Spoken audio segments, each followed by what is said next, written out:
பாலியல் புகார்களில் சிக்கும் ஆசிரியர்களின் கல்வி சான்று ரத்து செய்யப்படும், பணி நீக்கம் செய்யப்படுவர் என அரசு அறிவித்த போதும் தமிழக பள்ளிகளில் பாலியல் சம்பவங்கள் குறைந்தபாடில்லை. கடைசியாக புதுக்கோட்டை மாவட்டத்தில் ஒரு தலைமை ஆசிரியர் பாலியல் புகாரில் சிக்கியுள்ளார்.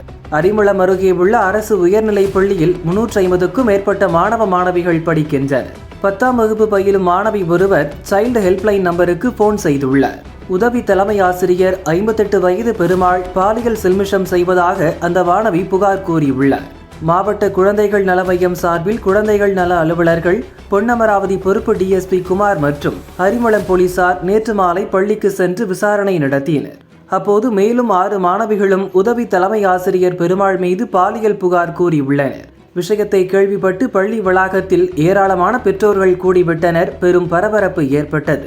பெருமாள் மீது நடவடிக்கை எடுக்க வேண்டும் என பெற்றோர்கள் ஆவேசமாக கூறினர்.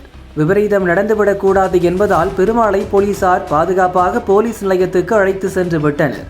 அங்கு அவரிடம் விசாரணை நடந்தது. அதன் தொடர்ச்சியாக போக்சோ உள்ளிட்ட 2 பிரிவுகளின் கீழ் போலீசார் வழக்கு பதிவு செய்து உதவி ஹெச்எம் பெருமாளை இன்று கைது செய்தனர். பிறகு அவரை மருத்துவமனைக்கு அழைத்து சென்று மருத்துவ பரிசோதனை செய்தனர். புதுக்கோட்டை மகளிர் கோர்ட்டில் ஆஜர்படுத்தப்பட்ட பெருமாளை மார்ச் 4ஆம் தேதி வரை 15 நாள் நீதிமன்ற காவலில் வைக்க நீதிபதி உத்தரவிட்டார். அதைத் தொடர்ந்து போலீசார் உதவி தலைமை ஆசிரியர் பெருமாளை புதுக்கோட்டை சிறையில் அடைத்தனர்.